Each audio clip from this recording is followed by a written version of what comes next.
We're not gaslighting you when we say today's show is not to be missed if you want to legally traverse the roadways free of hassle. You know the deal, it's Sunday, so that means getting the facts right here inside Jamaica Magazine. I'm your host, Theodore Henry, and we get things moving right after this quick break. What a way you're full of our roots and culture. That was in Jamaica 60. Jamaica 60? What a piece of news, Miss Matty. I feel like my heart going bust up. Just in, the island of Jamaica is on the verge of celebrating its 60th year of independence. A whole way of celebrating it. They say the people them come here, you know. But you see, when our people decide, say the other people them free paper, burn them say if it's war, start it, whatever. We all collect medal panta fight, you know. Medal. Amount of tongue we give them, The celebrations are slated to begin on January 1st, 2022. Organized by the Ministry of Culture, Gender, Entertainment and Sport. We have more in this report. I am on site and planning activities are ablaze. Persons are advised to download the Reggae Jamaica app to know what it activities for the Jamaica 60 celebration. I don't know the app to get the updates then.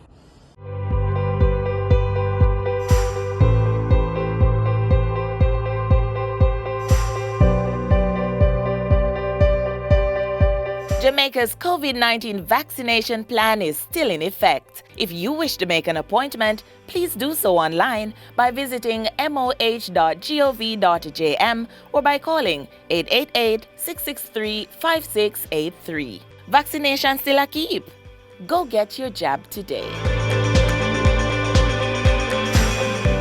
Technology is changing the way we do most everything these days. How the state manages traffic violations is no exception. Have you heard about the Jamaica Constabulary Force's new electronic traffic ticketing system? Do you know how it's going to operate and how that affects you? Well, you will. Just keep watching. We're getting the facts next.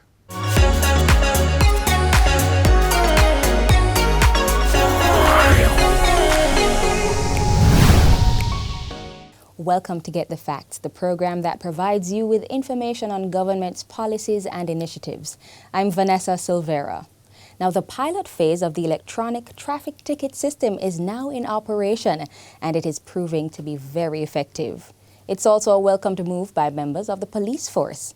Now, to provide more details on this initiative is Head of the Public Safety and Traffic Enforcement Branch, PSTEB, Assistant Commissioner of Police, Gary McKenzie. Welcome to the program, ACP McKenzie. Thank you for having me. Now, this electronic ticketing system is said to be a game changer in the police force, particularly in the traffic division. How is this so?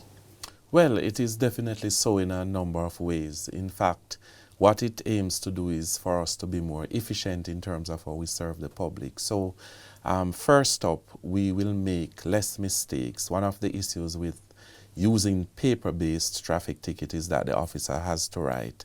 And so you don't have to do this by using the electronic device.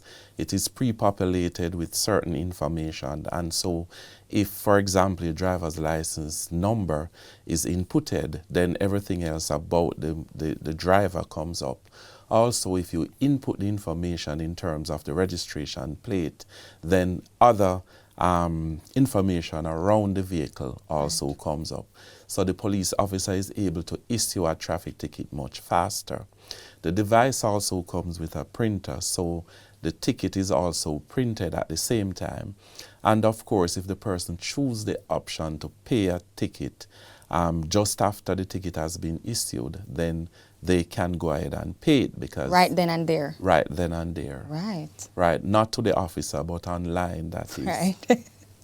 Okay, now this system is connected to the Island Traffic Authority, the Inland Revenue Department, and the courts as well. How useful is this? Very useful, and I just mentioned one of the advantage in terms of the information being online, and so you know, it can be paid at the same time. Also, because there is this connectivity to TAJ, the information can be compared. So, for example, an officer could stop a person, and when they input the license plate, number, and letter, it differs from the vehicle that is actually in front of the officer. Oh. So that would send up a red flag right. to say that there is some misplacement in terms of the the actual vehicle and the plate that is on it. And that also goes as well for the driver's license, because we have already discovered persons tendering fictitious driver's license to the police. So it's a crime-fighting tool as well? It is also a crime-fighting tool, because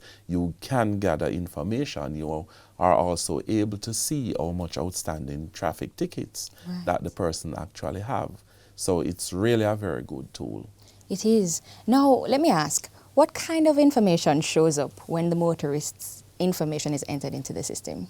Well, the person's address, their date of birth, when the driver's license was issued, when it expires, for the vehicle, the registration information, your fitness information, the insurance company for which the vehicle would have been insured, as well as the issue and the expiry dates. All right, and how extensive is the rollout of the e-traffic ticket system? Is it in all areas of the island, or is it in concentrated areas? Well, it is not yet in all areas of the island. We have started in the more dense area of the country, which is in the corporate area and St. Catherine, and the aim is to extend it. Just like anything else, once you start, then you assess and you move across as you acquire more instruments. Now, let's talk a little bit about the response from members of the JCF who use this electronic ticketing system. Well, they are very happy with it, because for one, if you do not have to spend 5 or 7 minutes to write, and you are able to issue a traffic ticket within 2 minutes, then that is really quite very efficient. And so also with the paper-based ticket, the officers usually, when they get in off duty, they would have to write up several forms. They don't have to do that again, because it is actually the information is already on the system, that is electronically. So, you know, it makes it much easier. It does. Insightful. Now we have to take a break. So come back soon, because this is a very interesting discussion.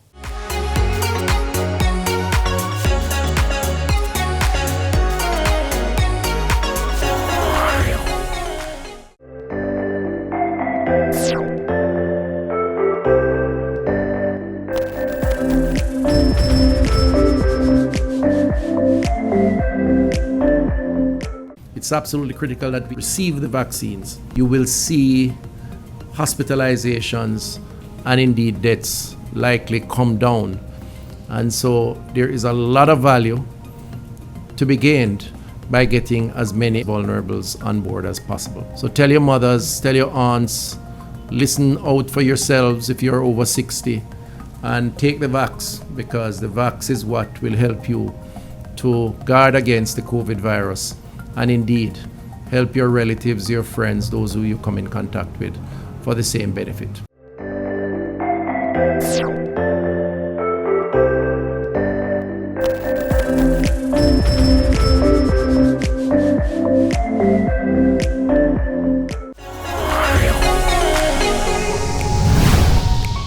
Welcome back to Get the Facts. Now we continue our discussion with Head of the Public Safety and Traffic Enforcement Branch, PSTEP, Assistant Commissioner of Police, Gary McKenzie. Let's talk about your division, ACP McKenzie. It's about enforcing public order among road users, right? And it's about ensuring road safety and public safety. All right. Now, why does it seem so challenging to get motorists, especially PPV drivers, not to congest the town centers? Well, public safety, it really takes care of everything as it relates to the public, and certainly in terms of management of public spaces and the roadways, it is quite a lot of things, because we are talking about not only use of the road, but use of other areas, to include transportation centers, other business complexes, and so on. And so that is a part of the whole issue of public safety. But to get specifically to what you had asked in terms of persons adhering to rules and so on, we have seemed to get into a culture of indiscipline that is affecting us so very badly. And of course, we have done a lot of enforcement. Last year, for example, we would have issued over 440,000 traffic tickets. And yearly, that is about the average. And so it is not a lack of enforcement. Of course, there always have to be more enforcement as long as we have offenses being committed. But the fact is that we really want people to take personal responsibility. And so we go the education route. We try to get to the various associations as it relates to public passenger vehicles. We try to get to other corporations, organizations, the schools in terms of use of the road, because we do have quite a bit of fatalities involving pedestrians, motorcyclists, and private motor car drivers and passengers. What can be done to change this culture, the culture of indiscipline, and where we have persons calling it economic survival mode? I mean, what can be done about it? And it also prevents them from complying. Well, I think there has to be an early realization of what it means to be safe in using the roads. Of course, transportation is a very big part of our survival in Jamaica. Right. And there have been calls from several quarters that road safety in particular should be introduced in schools, especially high schools. I mean, we have already introduced it at the primary level, but certainly it should be part and parcel of growth in terms of our realization of taking care of ourselves. And so education, certainly improved legislation also needs to be a part of it. We know that the new Road Traffic Act, when commissioned, it will take care of several things to include jaywalking and, of course, increased use of technology in terms of persons disobeying traffic lights at intersections and cameras being there to generate tickets and so on. Those things cumulatively will make a difference. But, you know, personal responsibility is the key. I agree. But what is stopping us from rolling it out on a broader scale, especially in our schools? Well, it is just to get the will to actually do it. Of course, the police is working with other entities, such as the National Road Safety Council. I know the Ministry of Education has to be involved and so on. And so the discussions are really far advanced, and there has been some amount of work, but we really need to get it to be more systematic and to be more concretized in these institutions. You mentioned the work that is being done. What are some of the strategies that are being applied to restore the acceptable standard of public order in these spaces? Well, one of the things that we have to do is to get everybody to understand the crisis that we actually have. You call it a crisis? It is a crisis. Okay. I mean, we are losing. Last year, it was 483 persons who died on our roads. Wow. The year before that, it was 432. And so you find if we are losing over 400 persons every year on our roads, and we are talking about breadwinners. The category that features the most is persons between the ages of 18 to 35 years old. And, you know, it is mostly men. So you find that young adult stage, mostly breadwinners, persons who are really in their peak in terms of contributing to the success and development of the country, they are losing their lives on the roads. And it can be avoided. Over 90% of crashes are caused by human error. So this is something that we have to get into the head spaces of these persons. But as a police officer, you know, we have to enforce. We have to use all that we have to enforce, to educate, to work along with our stakeholders to ensure that we can make a difference. Now, you mentioned the specific age group and the gender of persons who tend to have road traffic accidents. Why do you think that's the case? Well, the fact of the matter is that we have more male drivers. We have also more male drivers who drive for profit, meaning persons who drive public transportation. Right.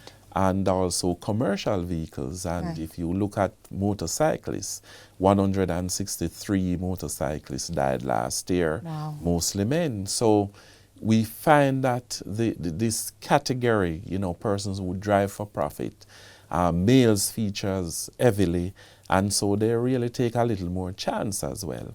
And so we have to work on these groups. All right. Sometimes there's this floating perception that ticketing and heavy fines will fix the disorder and the breaches that we see of the road code. How close to reality is this? Well, we hope that the new Road Traffic Act will be commissioned, pretty quickly. It is already there. The fines, the increased fines are there.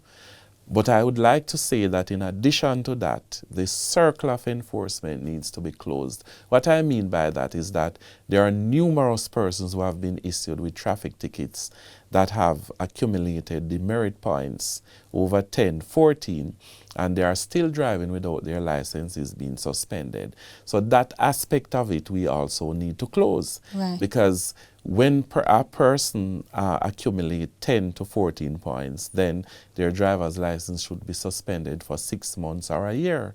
We can't have persons committing multiple breaches, having so many demerit points, and they are still out there.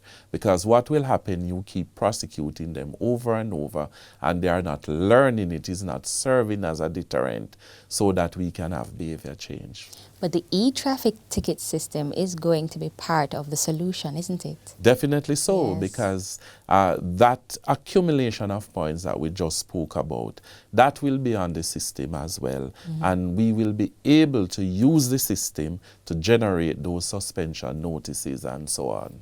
Okay.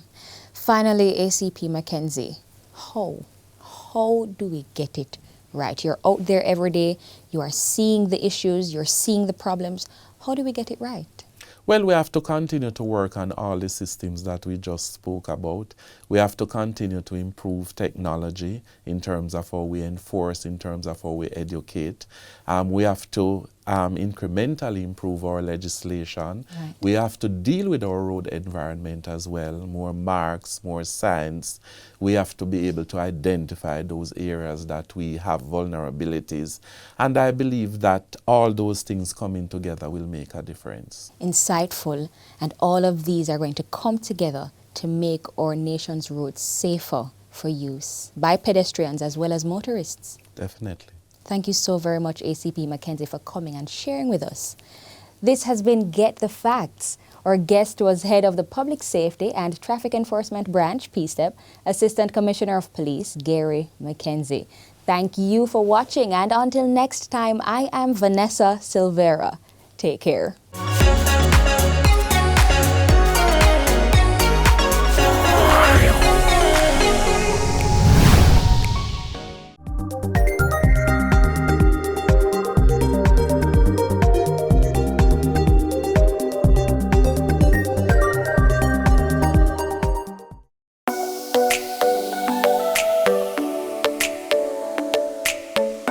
To properly carry out a hand rub, apply a palmful of the product in your cupped hand, covering all surfaces. Rub your hands palm to palm. Rub your right palm over the back of your left hand with interlaced fingers and vice versa. Rub your hands palm to palm with fingers interlaced. Rub the back of your fingers to opposing palms with fingers interlocked. Rotationally rub backwards and forwards the clasped fingers of your right hand in your left palm and vice versa.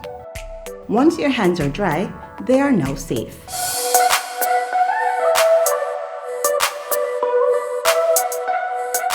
One thing to remember about the new traffic ticketing system, you need not fear it or any other traffic management tool if you follow the rules of the road.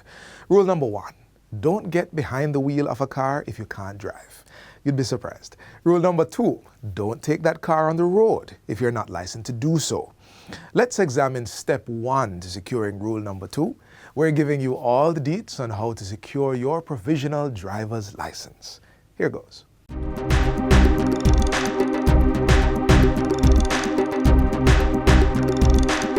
Imagine having the freedom to get yourself to where you want to go, when you want to go, and with whomever you want, really. Well, achieving that freedom could very well start with acquiring a provisional or learner's driver's license. And the steps to getting there? Pretty simple. A provisional driver's license permits an unlicensed individual to operate a motor vehicle on the public roads while under the supervision of a licensed driver. Persons can obtain their learner's permit from as early as age 17. In order to acquire a provisional driver's license, you're going to need to have 3 passport size pictures that are signed by a JP, right? So you will need to fill out that application of a provisional driver's license form that must be filled out. Also, you need to show proof of identification, whether it's national ID, passport. If you don't have any of those, birth certificate. So after you've presented all those documents, it's now time to do the road code test. The road code test is free. There is no charge. It is easy. Once you have passed, a sealed document will be sent to the tax office. It must not be opened at all. If you open it, you will be tampering with it, and that would cause problems. But in previous years, doing a road code test was never a requirement in getting your provisional driver's license. So why now? We want to ensure, you see, that our road safety operations are in alignment with the Great Road Safety Nation and in accordance with United Nations road safety postulates, right? So we have signed on to UN road safety protocols. So we are ensuring that all our operations are in alignment with best practices, and also to ensure that at every step of the way, our population who are learning to drive are empowered. So let's say you've passed your road code test. There's just one more step or stop to be made before you're handed your provisional driver's license. Once you pass the free road code test, then you will head to the tax office and you will pay $1,800 for that provisional driver's license. Now, no fees are to be paid at any examination depot, and then you are on the quest to learn to drive. Now, you must ensure that that vehicle that you are operating, right, have the L both at the front and at the back. And the L must have a white background with a red L. While it's fairly simple, the Island Traffic Authority has put provisions in place for those who may fail the road code test. Remember now, we have a scheduling system, right? So persons are scheduled, and it depends on whether or not space is available. But oftentimes we try to facilitate as best as possible based on the schedule, right? So it's very important for persons to understand that in order to schedule your road code test, you can send an email to dita@mtw.gov.jm or driver's license at mtw.gov.jm, right? Send an email that you want to do your road code test, and with supernatural speed, you will get a response. I assure you, you'll get a response in less than 24 hours.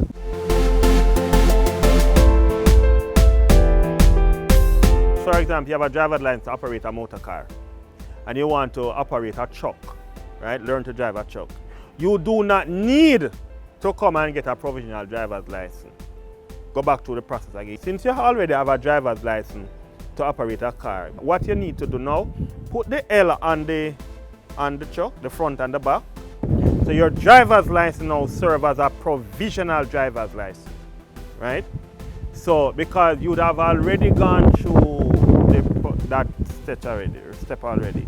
So, and just in case you also want to operate a motorcycle, you would then ensure the L is on the vehicle, both at the front and at the back, and then that driver's license is used as the provisional driver's license. And just like that, you are now the holder of your very own provisional driver's license.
We're putting today's program in park as we map out a new route for tomorrow. Join us then on this station if you want in. And while you wait, check out the archive of content we already have stored on the JIS YouTube channel and on our website. If you want to give us feedback on what we do, visit our social media pages. I'm Theodore Henry. This has been Jamaica Magazine, and thank you for watching. I'll see you next time.